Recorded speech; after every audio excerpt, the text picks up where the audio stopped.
apparel that you've purchased probably is leading to plastics in your blood right now. Apparel that we purchase still enslave people. And a lot of people think that because something is made in America, it doesn't mean it's made ethically. I also have some experience working in a sweatshop as well. Every label I would sew into a garment, it was a penny. Oh, Jesus. And every spaghetti strap was 5 pennies.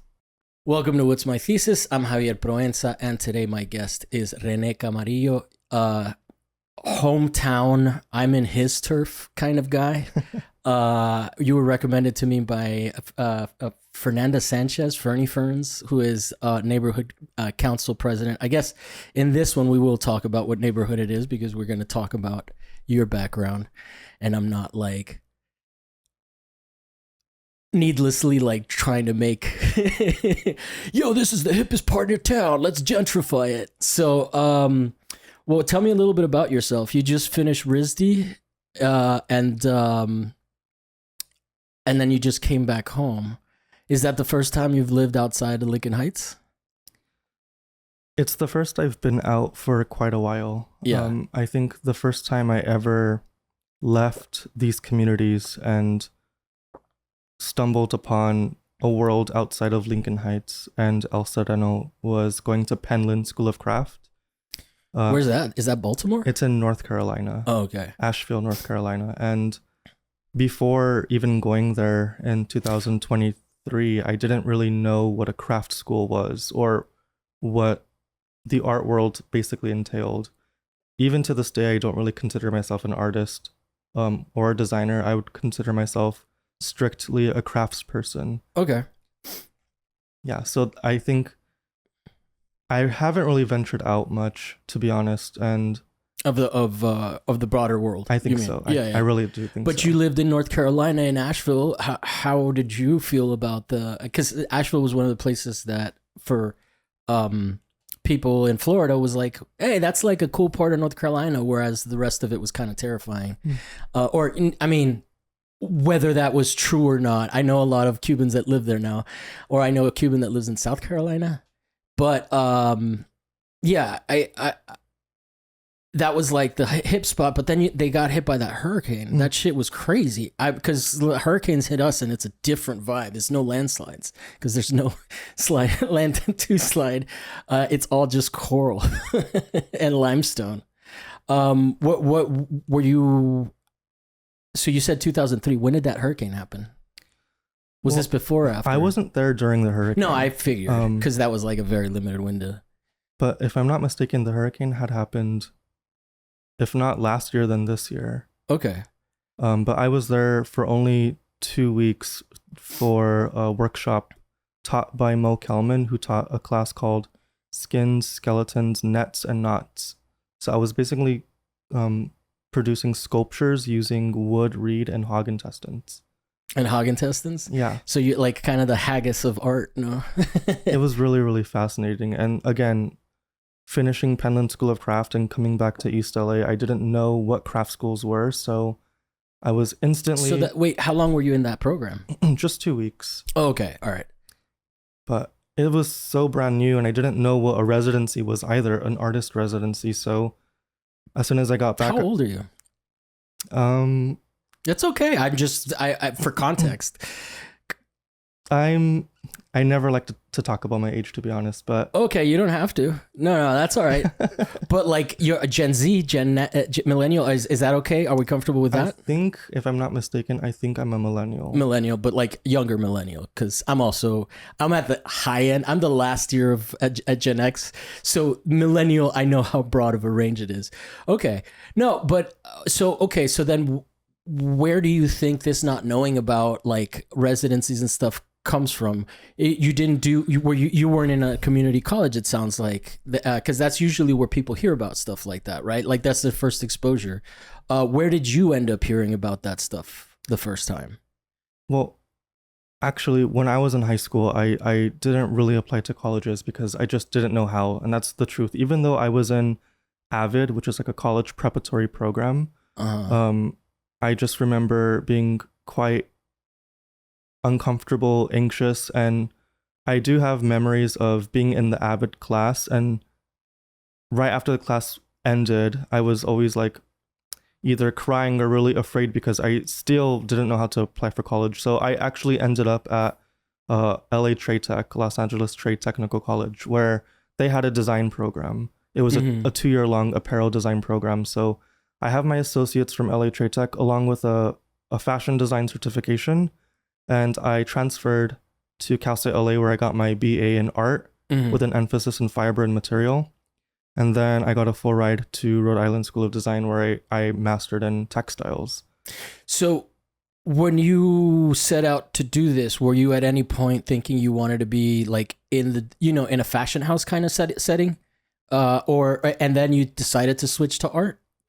So I don't know. My relationship with art is definitely like an affair. It's not realistic. What do you mean? It's something that I don't even care to pursue. I think what I do isn't necessarily art either. As a weaver and as an apparel designer, I think going into these industries, our work viewed by fans would be considered art, but I'm strictly like a technical maker, in my opinion. But then why do you make the distinction that you're not an artist? Because you just don't think about, like, tell me what the difference to you between, because I feel like when I was growing up and fibers first became a thing as an art practice and stuff like that, like kind of the whole thing was like breaking down hierarchies. It seems like you kind of want to keep them in place, even though your work is received as art. And I'm curious about why. Because it seems like, I mean, this is not a critical thought. This is just thinking out from what I'm hearing is it's almost like pigeonhole. Like I have a thing I say on this podcast of like, no one's a fucking modernist anymore because you don't live in that time period. Even if you're working in that modality, you're not a fucking modernist. So so it's deliberate. So what do you get from that distinction that you wouldn't otherwise? Because I do think I think craft is different. There are still people that only make craft, like abuelitas and doilies and shit like that, knitting and stuff. Like I wouldn't say it's craft as a disparaging thing, but it falls into that utilitarian. Like if you make pottery, it can vacillate. Although pottery, I think, is more conceptually important because it's like how we know about our histories. You know what I mean? Exactly. Like it's like an artifact that is utilitarian, but it's also it's high utilitarian. So you actually drew on all four corners. Okay. Because that's exactly how I feel. I am drawing the line because there's multiple factors. The first most important factor is because I really do think that artists, both past and modern artists, swim in a luxury of privilege. Privilege that I'm not necessarily attracted to or trying to be a part of. That's the first and foremost. And to some degree, at the highest points, you serve a master that you may not want to. Exactly. Like when Duchamp wanted to show the world Dadaism by, showing a urinal as like this modern art spectacle. I'm not buying it, and I'm not interested in that type of facade. Another point that you drew, that's pretty harsh. For me, it's true. Also, but he's the reason you can't be a modernist anymore. I don't know if I agree with that. But also, all right, well, we can get into that later. I want to hear your pushback on that. Like my family and my community are really talented makers that don't utilize curation or aesthetic to push their agenda. What do they do? I mean, my dad was a house constructor. He knew how to do basically everything.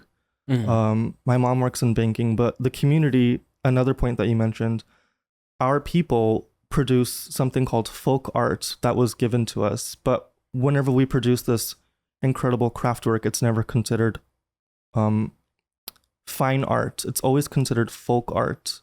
So there already, without even me drawing the line, there is already this barrier. But that's a very academic kind of like construct. And I get it because you're just coming out of school. I'm not pushing back on that idea, but I don't believe that. Even while I say like that's a kind of the point that I'm making. Like you can't be a modernist craftsperson. You exist in a different context. Not to hit that agenda again, but I get what you're saying, but I reject all of that bullshit.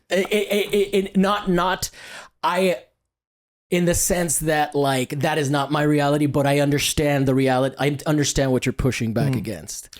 Do you know what a Luddite is? Yes. So there's Are you calling me? No, I didn't think you. There's even these quite basic fundamentals. Like, for example, we all saw the banana taped to the wall sell for a ridiculous amount of money. Yeah. For me, that is those are rich people jokes.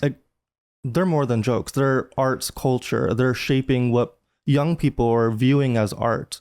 And that's why I really reject that type of industry. But going back to Luddites, we will never, as a textile craftsperson and as a weaver, I'll never be up to par with the craftspeople who are weaving in Peru. Textile artists that you might know now utilize the jacquard loom, now utilize computer technology to assist in their art making. And to be honest, from what I've seen, it's quite fundamental. It's not even close to as skilled or as impeccable as real craftspeople like in South America or Peru or even like the Navajo weavers. It's this, to me, it's the strictly privileged reality. I mean, there are people that grew up poor that I have on the podcast, but there are not a lot of people that are homeless that I have on the podcast, or are so fucking busy that they don't have time to have a practice. That's labor. That's labor that you have the privilege to do for free. Yeah, and it's a heightened hobby. Our practice exactly, and to me, and I don't say that disparagingly, but honestly, Go ahead.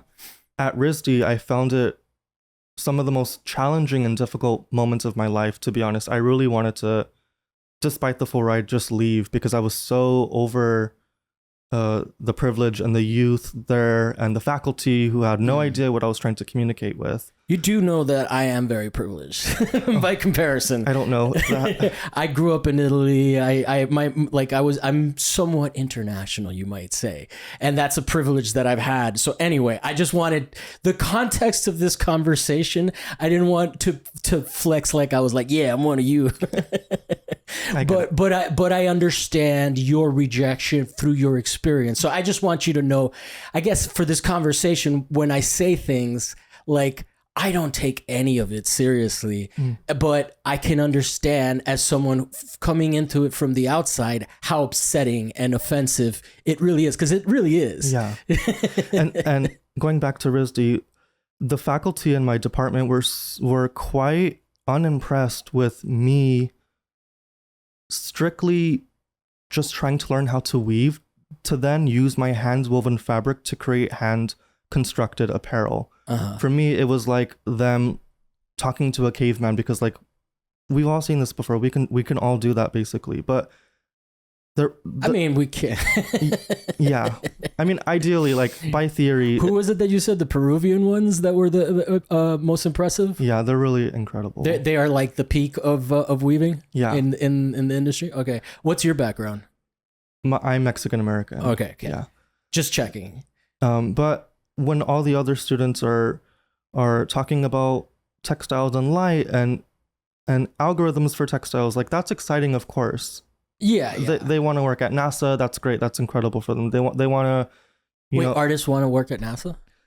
I mean, textiles, to be honest, it constructs society and civilization. So the future of textiles, I mean, they're already in our bodies because surgeons use textiles to bind things.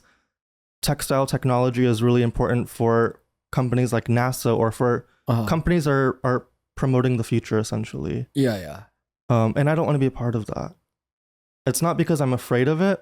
It's because I don't think it's that important to me. What's important to me is going back to the fundamentals, being able to not need a company to make our own clothes. If we can develop our own clothing ourselves, if we can grow our own food ourselves, if we can harvest our own water ourselves, if we can construct our own housing ourselves, I think these are key fundamentals that civilization has literally like turned their backs on. And now a craftsperson like me who's rejecting these things, they're not contributing to the future when we still have a lot to focus on back on Earth. Like there's a lot to relearn that we've forgotten.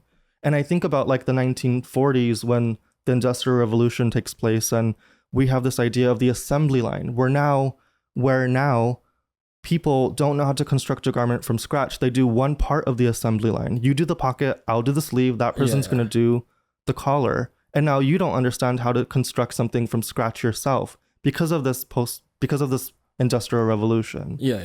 And for me, I like to emphasize that no, it is important for your watchers, and it is important for people to have self-reliance. And they need to know how to do the basics all over again. Like when households had one or two members in their family that knew how to make apparel for their kids or their wives or their husbands, whatever, that all of that is gone. Well, I mean, it's part of the system that like, I think that, do you have a cabin in the woods somewhere? No. You're not gonna start mailing people bombs. No. No. I get it. I think that did you ever watch James Benning's I forget what it's called. It's the one that it's like 4 shots. He built a cabin of this. We're getting into postmodernism. Look, I get what you're saying. I just don't understand what the end goal is. And here's like, I am very much somebody that has a lot of faith in people and neighbors and stuff. I grew up in a place where seasonally the power would go out because of hurricanes. Sometimes they would hit really strong. When I first moved there, it took 20 years for it to recover from Andrew when I was 12 in 92. And so I'm not against kind of what you're saying. I'm trying to understand what the context is that you're putting yourself in. Like, I get the resistance to the whole thing because I think the whole thing is bullshit. I think that like right now we're watching it happen, right? Like all this, like the whole institutional system of all those people that you had a hard time with in your school. I guarantee you that they believe in post-colonialism while the institutions are not standing up for the protesters, and those kids are getting doxxed. Now anti-Semitism, what is it? UC system. The UC system is now giving. So I am with you on how full of shit this whole system has become. There is, people shit on boomers and like how old boomers and white guys, but there were people putting themselves on the line for civil rights back then. Now people post, I told you, I'm not going to share it, but I told you, like, I saw someone post something that was, everything was censored, and they were just like, fuck ICE, fuck this. And then at the end they were like, hate speech is not speech. I'm like, you just censored yourself while you were being hateful, and you don't even hear the fucking irony of that. It's like, it really offended me, and then like, so the whole thing is just become a virtue signal full of shit in this party, right? And then people are mad that Charlie Kirk was like trying to get people fired, but that's been happening from the left as well for a long time, trying to get people for hateful views. Well, these are hateful views if you express hate. So like, to me, the whole system is absolute garbage. It is a bunch of elitist rich people that are absolutely full of shit. So for me, as having been in that system, I can be a little bit laissez-faire. I can be critical of it and not be as emotionally. It seems like it is a visceral upset that you have towards this system. Mine is visceral too, but not from the same perspective. So is this like a movement that you are part of? Is this something bigger? Is this just a quiet personal protest about the system? Like, are you is there mutual aid involved in this at training? Like where, like I'm not at all going to challenge you on the idea that this is garbage. Like, like I'm 100% on you. So like, where are we trying to go with this? I don't necessarily see it as a movement. I just see it as, if anything, a private practice. This is me. So like monastic. Yes.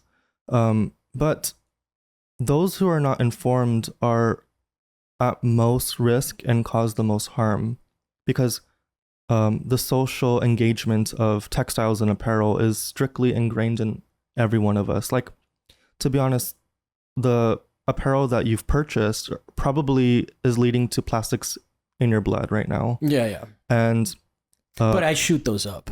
I mainline plastic. No, I get you. And the apparel that we purchase continue to, I'm sure you've heard this so many times, but really still enslave people. And a lot of people think that because something is made in America, it doesn't mean it's made ethically. Yeah. And I also have some experience, though it was quite temporary, working in a sweatshop as well. They locked you in and shit? I wasn't locked in. Okay. But I was not being paid by hour. I was being paid by piece. And it's really hard to How much by piece? So for every label I would sew into a garment, it was a penny. Oh, Jesus. And every spaghetti strap was 5 pennies. So you can imagine not only my... And this is in LA. This is in LA. What this years? is actually... Like past the year 2000? Yes. But... I'm pretty sure you were born after the year 2000. But you can imagine my experience was temporal. It was just temporary. But other people do this as their life. Their lifetime. Yeah. And the reason that happens and the reason that consistently takes place both in America and abroad is because American consumers are continuing to purchase low quality, cheaply made product. And to me, the answer is obvious. The answer is, well, everyone grows up to learn how to cook their own food, right? Like, we know how to cook the basics. But like, imagine if we transitioned back into an older period of time where we were also self-reliant on, sewing or mending or making garments for our families or our loved ones. I think that act in itself contributes to so much more good. How big a family do you want to have? I think... Like how many kids? I would love to have 2 kids. 2 kids, all right. I mean, they're going to grow, so there's a lot of mending and sewing in that. Yeah. And that's a lifetime practice of like, well... maybe I need to let these pants out a little bit. I wonder how you would do that. How would you approach that if someone's like slightly grown but not? Would you make them a whole new big baggy garment? Well, to be honest, there was already a solution for that prior. So garments were taken in using a stay stitch or like a basting stitch. And then once the body got older or expanded or gained weight, people were able to undo that stitch and let out a little bit of ease so that it fits them throughout their entire life. There's a process to it. There's a process that we've forgotten. And simple practices and techniques like that, to me, are so much more valuable than a banana taped to a wall. Yeah, no, I mean, I think that like, I think that to some degree to get mad about that piece is to miss the point of it, because it's like, it's rage bait, And so if it rage baits you, and I think that we're definitely coming out of this very high-minded, I don't know how much there's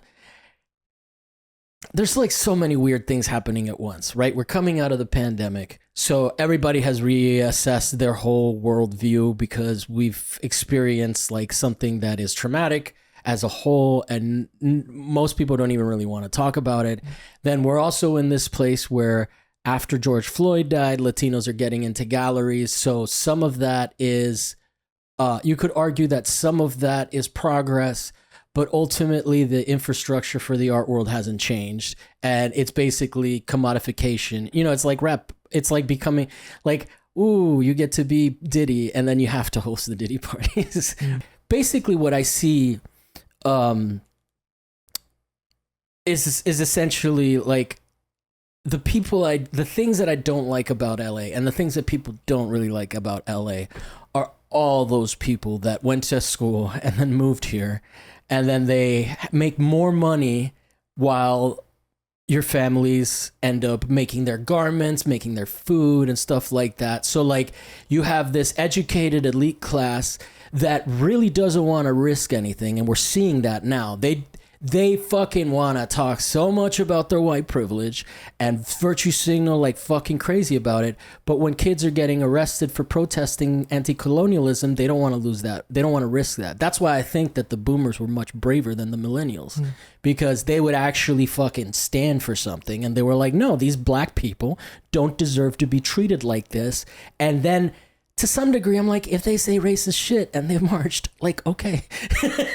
But over here now, it's like, no, you can't say that. You can't say that. But it's office culture and everybody's always at work, right? So you can get fired for shit you do outside of work, right? Because people will come down on you. Like you could get fired for saying that you celebrated Charlie Kirk's death. I personally think that like that is like, in terms of like, legality, people have a really hard time understanding the difference between legal and moral, you know?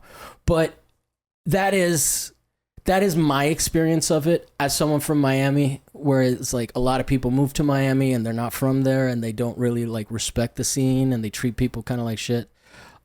So I am like very much for a place where like there are no gang injunctions because you know those people are from here and things like that, right? Like whereas people who kind of through their diaspora from other places they abandoned their fucking red states, came here and made this a blue state, but like you know like it just they're not they're not what they say they are.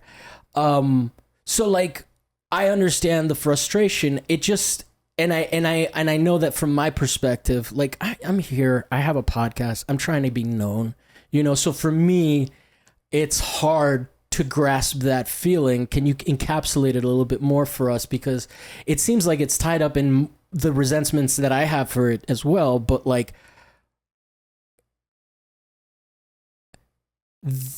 the ambition seems humility. It seems more like a spiritual practice. Exactly. It's I feel like it's a lot more personal and a lot more embedded in, again, a private practice. I'm not asking you to choose your shopping habits or asking you to learn how to sew or take a sewing class. I'm just expressing my honest way of life, and I think it's a humble way of life, but I also know it's quite important for people to consider where they shop and how they purchase clothing or make clothing. Yeah. I think sort of the challenges that it's almost like the world system doesn't really allow for people to live like that, right? Like, cause exactly. So how do you make a living in that scenario? You know, that's exactly it, because the system doesn't want you to make a living off of that, right? Now you just learned that the people making your clothing are getting paid the worst wages possible. Oh yeah, I mean, I knew that. So I think when there's an obvious system that is against something, I think that something is quite fascinating to truly invest in or understand, because there's a reason why the government is not investing so much energy or spotlight in something as simple as textiles or apparel. But apparel has been spoken in politics throughout the years too. There's even some presidents, I forgot which one, who created like regulations based off of where America purchases their apparel from, as in terms of manufacturing. So again, textiles is so embedded in our civilization throughout entire history. Well, even in the power structures, right? Like you look at Lex Wexner, who's friends with good old Epstein. Like it really does. It is. And then all of that shit is made by prison labor, or a lot of it, you know, that whole thing. Well, what are your thoughts on? I see you got the William Burroughs. How does like are you in that beatnik area of artists? Is that like what you're interested in? Um, are you because Burroughs is like more than what's the fucking Bukowski is more intense than Bukowski. To be honest, I'm just reading it because I'm reading Junkie, first of all. God, that's a heavy one. So I'm just reading it because, like, my father was homeless and he was also in and out of drugs, and so I'm reading it because I can imagine his dialogue and his experience with throughout his lifetime. So ever since my father passed away, I've been trying How long ago was that? This was in 2021. My condolences. But Heart attack? it was definitely drug related. But it was heart failure essentially. I just lost someone like that too. To probably fentanyl. But again, like, life is so short, and I've been a really hard worker, so I completely can admit how I neglected my family because I was so passionate and so interested in exploring the world and getting away for a while, even though I didn't do it quite often. The small amounts that I did get to explore were life-changing. So I'm reading this book basically just to, I guess, trickle back into that. Yeah, but Catholic guilt is like you're allowed to want to leave the house a little bit. Yeah. So tell me a little bit about more about your experience in RISD and stuff. Like what informs this? I like, you know, usually I'm trying to get a sense of like what people want to do in the art market. It seems like that there's not really much to ask you about there. Like you're pretty much not interested in it. But yeah, like does this like in any way tie in with activism? I know since we met through Fernanda, like what is it like? Because like I know that like the ambitions of an artist are pretty self-serving, right? They're like, yeah, I want to be successful, like mine. I'll just use myself as an example. I want people to know me. I want people to trust me when it comes to art and art dialogue, while I also reject a lot of where that dialogue comes from, which is academia. You know, so like. So before I shade RISD, I wanted to ask you why is that important to you to be known and to have your podcast be viewed? Well, I'm just curious. Well, it's not so much to be famous, it's to just be known in the scene. It makes it easier to go to galleries and shit, you know? So like if I interview you here and then I see you at a gallery, we have more to talk about because we've talked for an hour. It's a social practice, you know? So for me, but then at the same time, it is also because it gets my artwork out there. People get more exposure to me than if I was just showing, maybe, you know, because I'm there every single week. And I like the intimacy of it, but it's like my ambitions are to get somewhere. I'm trying to figure out what your ambition is, where your destination is. And if it's like monastic, that's fine, but like why? And like what is the fulfillment? You know what I mean? It's almost like a transaction. I can see it like the way I want to sell apparel through my brand. So you do want to start a company? Yeah. Prior to RISD, I was already selling handmade garments on my website. So whenever a customer placed an order, I would cut the fabric, sew it myself, and then ship it to them within 2 to 3 days. So then it's e-commerce. It's e-commerce, but it's also having the skill to be able to do that and commodify my skill with a small team. And for me, it is storytelling. I really do think, or not think, I really try to put purpose into the things that I make, whether it's a textile or a final garment. What's your company called? It's called Desticars. Desticars? What does that mean? It basically means to be unusually different or to stand out from the rest. Okay. But are you like trying to, so then within the fashion realm, what are you trying to accomplish? Like what, because obviously, so there is ambition there. It's not just a hermetic, like occult practice.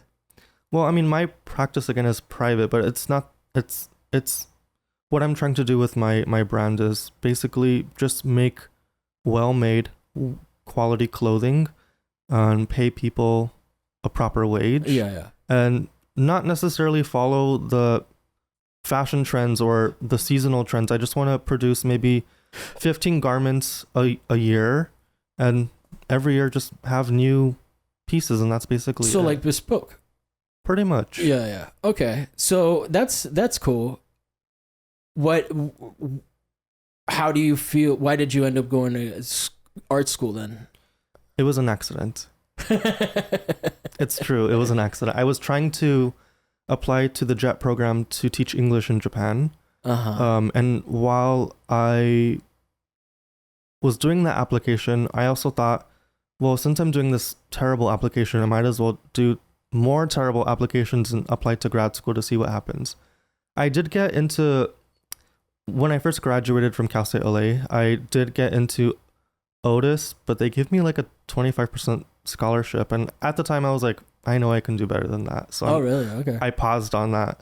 Well, Otis would have been expensive even with 25%. No, yeah, it's a private school. But when I did the JET program, because my dream honestly is to study denim manufacturing in Japan and textiles. So when I was applying for the JET program to teach English in Japan, I thought this would be a great opportunity to be in Japan and learn textiles and teach English. So when I was doing the application, I applied to Parsons, SAIC, and RISD. And I got... How come no fashion places? Well, Parsons... it has fashion? Yeah. Okay. All of those basically have a fashion program. So, except RISD. RISD does for bachelor's, but not for master's.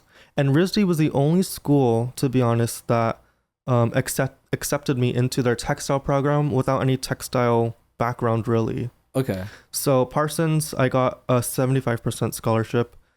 School of Art Institute of Chicago gave me a full ride for their apparel program, but not their textile. I got rejected from their textile program. What's the difference between apparel and textile?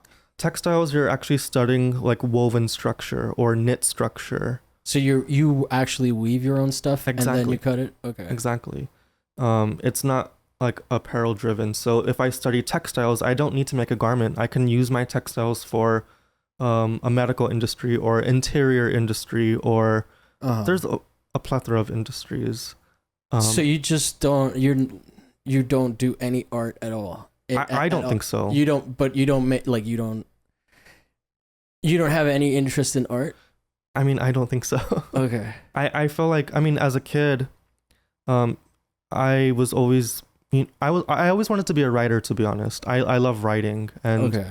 My mom has like a box of, I think, 42 small books that I had written when I was little. It was just me folding paper, stapling it, and writing little stories. I always wanted to be a writer, and I loved making things as a kid, puppets, board games, just craft work. But I mean, I would never, ever even consider myself an artsy person or an artist. It's just not in my DNA. Well, tell me a little bit about growing up in Lincoln Heights. Like how you've seen this neighborhood change. Like, because is that like Fernando Sanchez and people like that fighting for it? That's kind of new, no? That's not that. It's been, maybe you guys have been sold out here a bit before. Well, I'm actually born and raised in El Sereno, but okay. I lived in Lincoln Heights for a large part of my life. Lincoln Heights is where I got my first apartment right after high school. Okay. But yeah, the community has totally changed. I noticed it. I always start to notice it when I see fancier cars driving through, and I'm just like, oh, that's a nice car. Where did that car come from? Yeah. Where are they going? Yeah. And then you start to notice. That's not me. I have a Prius. Well, I don't drive, and I never want to drive either. That's another conversation. Yeah. Okay, we can get to it. And then you start to see like small little trendy shops selling, $12.99 sandwiches and $7.99 coffees. Yeah. And then that's when you start to see people try to take over the hills that you have in the communities. Yeah. They don't necessarily want to be in the neighborhood with everyone. Yeah. They want to be above and away from the people that they're moving into. And that's always a really, I don't know, it's like a really silly, it's like a whole conversation in itself. But yeah, the communities are definitely changing. And I feel like there's very little that I can do. I volunteer a lot with the Lincoln Heights Neighborhood Council. And I also co-founded a nonprofit with Fernanda called Grow Lincoln Heights. What's that? It's a nonprofit that really invests in the community. So it started off as a community garden, and everyone else in the board members are political people like Fernanda, or they have a science background, or they have like a land stewardship background. But I'm the only one, I feel, who has like a more art craft background. So my investment in Grow Lincoln Heights is to bring programming. I want to buy looms and teach people how to weave.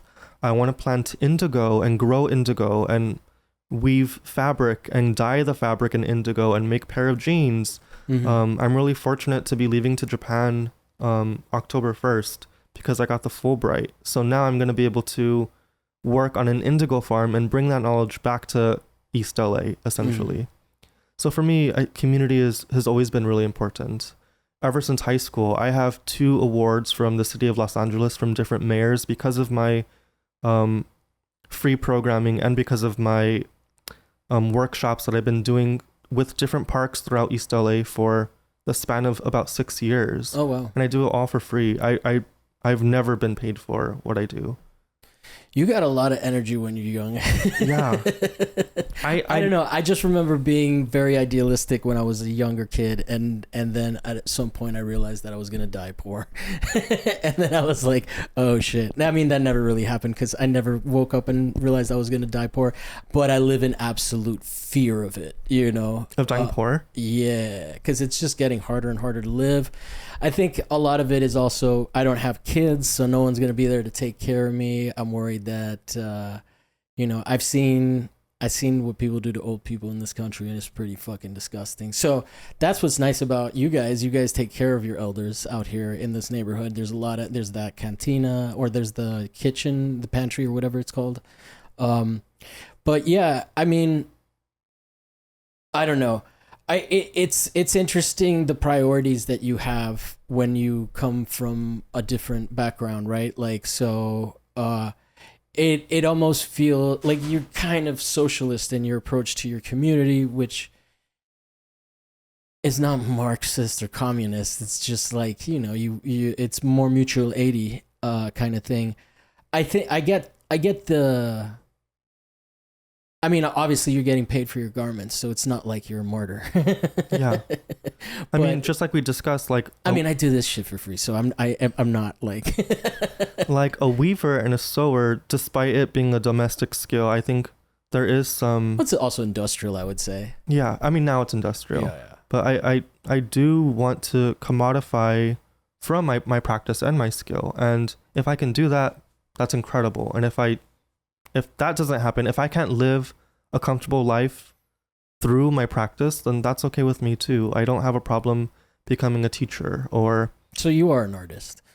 I don't know. Artist is like you're not going to be able to stop doing it. If people consider me an artist, then I'm not going to oppose to that. But in any of my interviews or articles or conversations, you will never hear me use the word artist towards myself. It's just...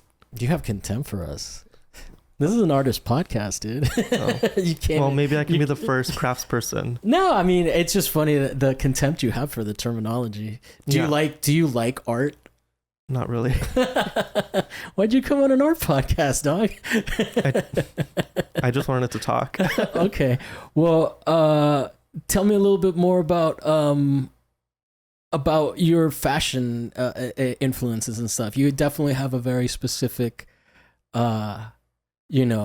sense of style that informs your not art practice. Like, tell me a little bit about that.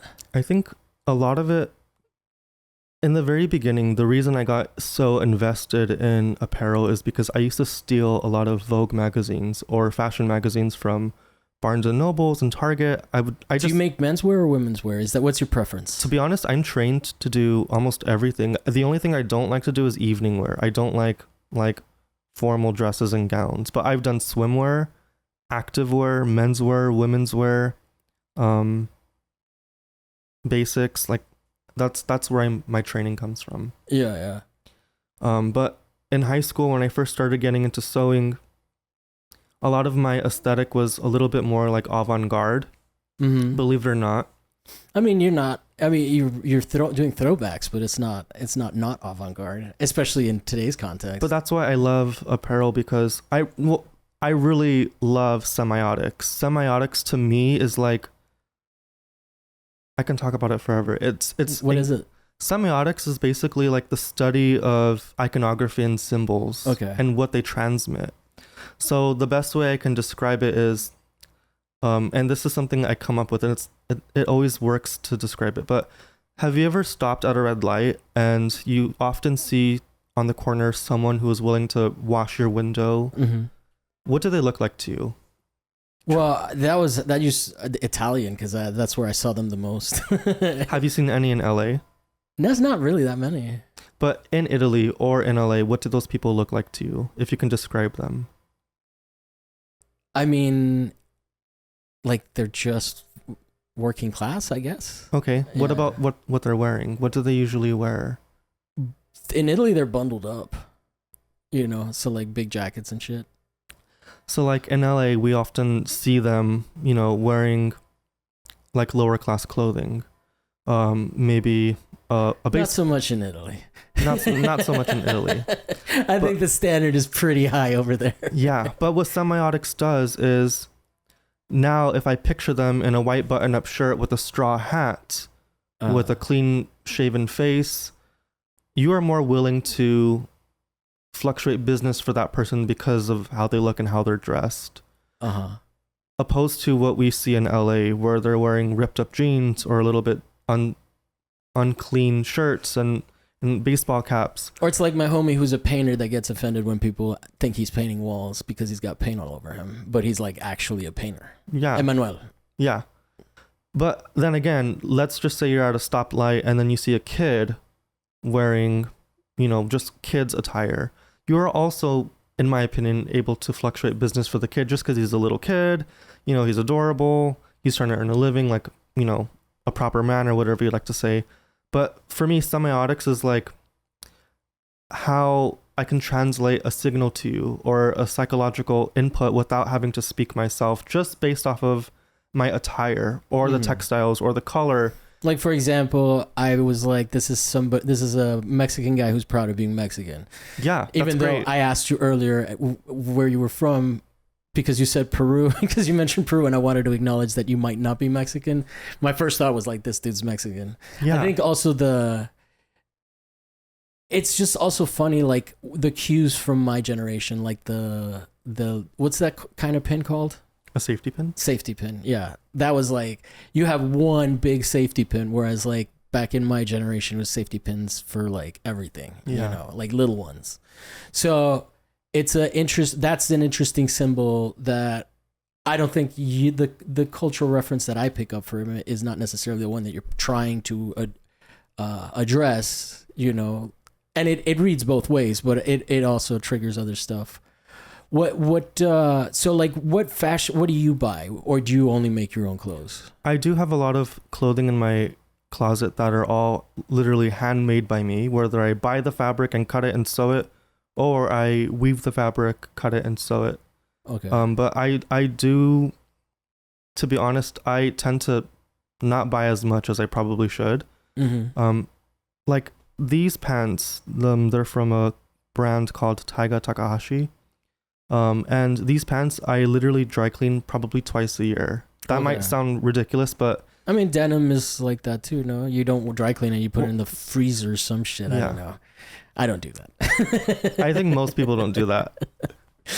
I think that, like, also the question is that, like, who's your customer base? Because it does seem like it's going to end up being a bunch of hipsters, no? That's another thing too. I had this conversation with another local designer, artist, I don't know what he wants to be called, but I was trying to express, like, I don't want, wealthy people to know my company or purchase a lot from my company. I really want to make beautiful, impeccably made garments for people in my community. I want them to have really good stuff. But then how are you going to make 12 garments a year? It's possible. But how much are you going to sell that garment for? It's a challenge, right? There's an equation. I need to figure out the pricing. And this person told me, René, they can pay that price. We see it all the time. They pay $140 for a pair of shoes from Nike or Jordans or all of these other expensive, nonchalant, unimportant companies. But let's say your rent is like $2,000, right? And then you have a rent that's $2,000, and then you sell 12 items a year. That's like, they got to go for $12,000. How can you sell to the community? If I can make a living off of my work, I'm going to be happy. But I know that's not quite possible because I don't come from a background of privilege or wealth. Yeah. So I do intend to just do what I've always been doing, is just find another way to pay for rent. Yeah. I'm pretty sure I'm going to have like a part-time job. And one thing that I learned as well is artists are always working, not necessarily on their work, but they either wait tables or they're teachers, or it's just, I guess, part of the bargain, maybe. But do craftspeople do that? I think craftspeople do it more. Yeah. Because no one really, I don't know, values our work, maybe. I've been to like, the reason I thought you might have gone to school in Baltimore is because there's a huge craft fair there at their convention center that I've been to. That's really cool. I mean, there's people like that make a living just going to craft fairs and stuff like that. And that is not necessarily a situation, because I'm not a rich person and I went, it's more of like a peer-to-peer community thing. Although there are stuff that goes for like crazy, crazy prices. I saw some lovely things. I got myself a sable hairbrush there and stuff. I don't have a problem with like craft in the sense, I'm more than anything like, I don't know. Because I'm spending so much time trying to figure out how to monetize this podcast and make it so that it does make more than $22 a month, which is great. Don't get me wrong. I could be making nothing, but like, for me, like in this niche, I'm happy.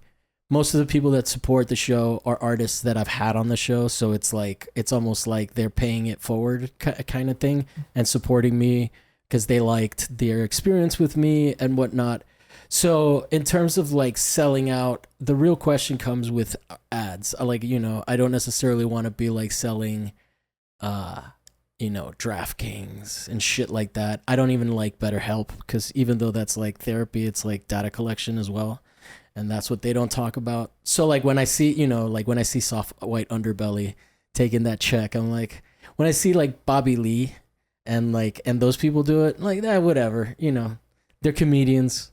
But like if you're doing stuff where you're like, so, do you know Soft White Underbelly? It's just people telling horrifying stories about their life experiences, anything from a cop to like, kids of incest, and shit like that. It gets pretty dark. It's the Soft White Underbelly. It's the vulnerability of the dark, whatever the title says. But, I don't know. It is an interesting conversation.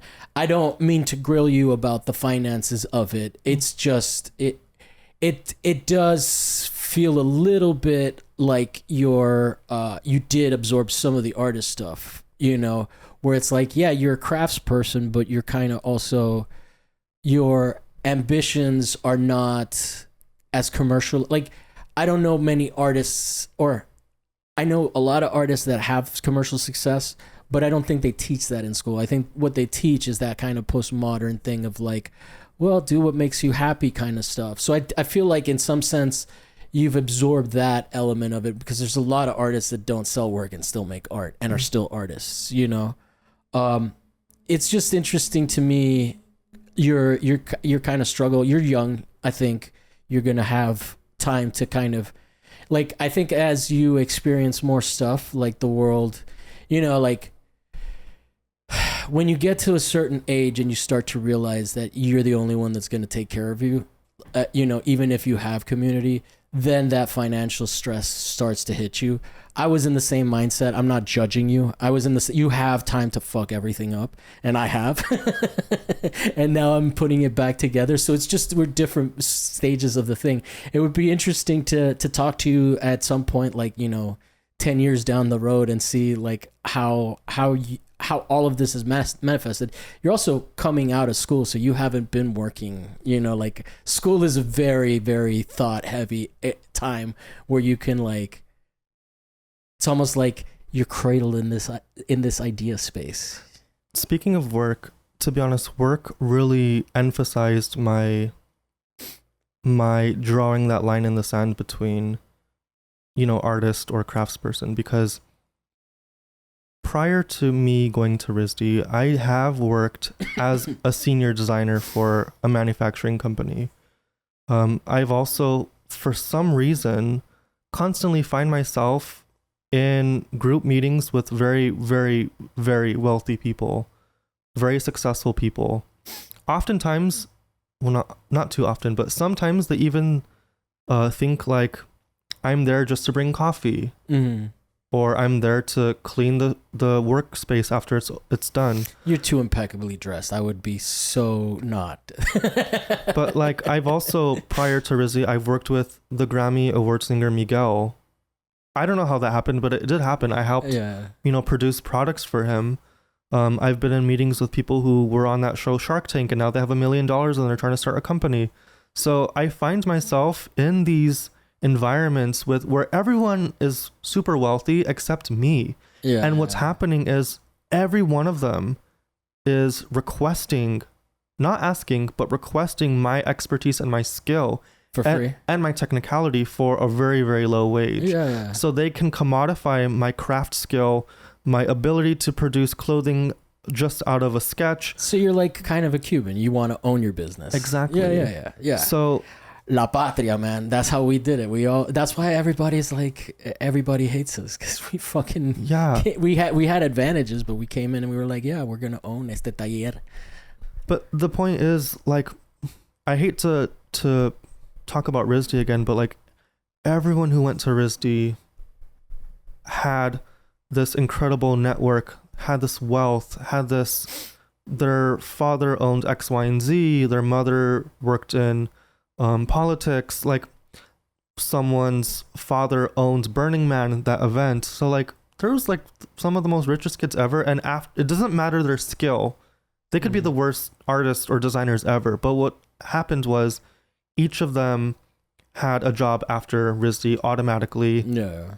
It was really not upsetting, but it was like, oh my God, I didn't know this world actually existed. But they also are probably in a situation where they can take the shit job, because their parents are covering the other half. They were also able to travel around the world, or they were also able to spontaneously take unpaid internships in New York because their mom and dad can pay for their housing and their transition. And for them, they're building that resume. And for me, I and that's what you're competing with when they ask for experience. I'm in a track race with people who have been practicing for the Olympics, and I just barely got there. I haven't even warmed up.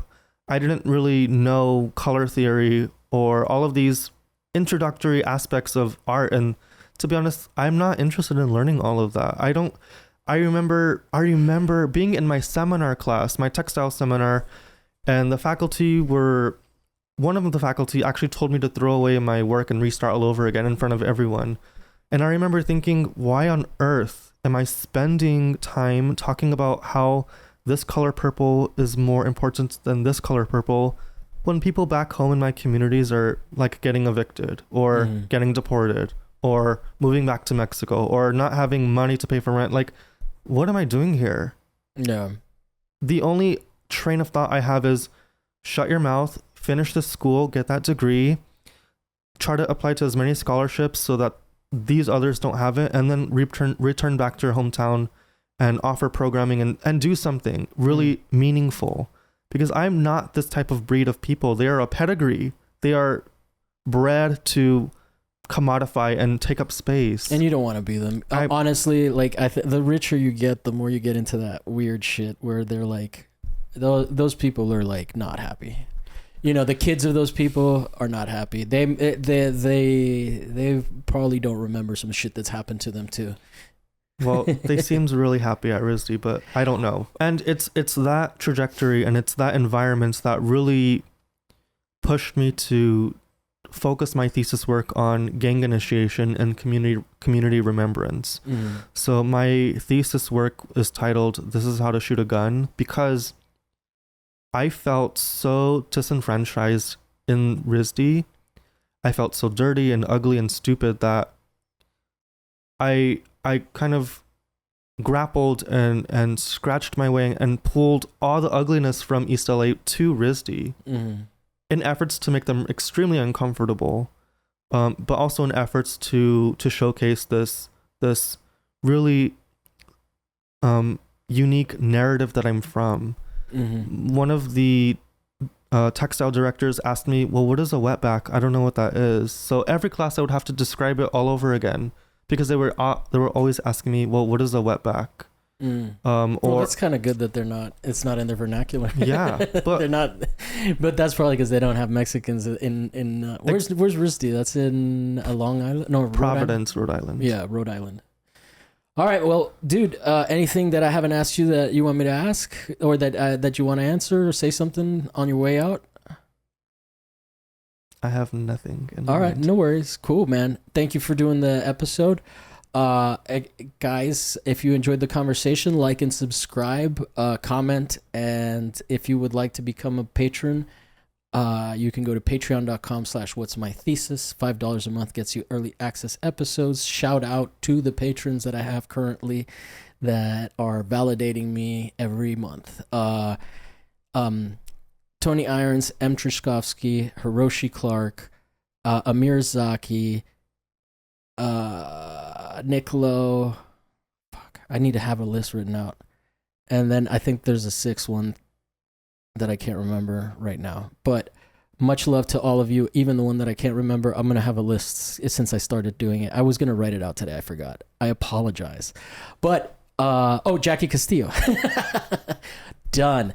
And then, we'll be back next week with another guest and another topic that may or may not be art related. Yay. Thanks, man. Thank you so much. No problem.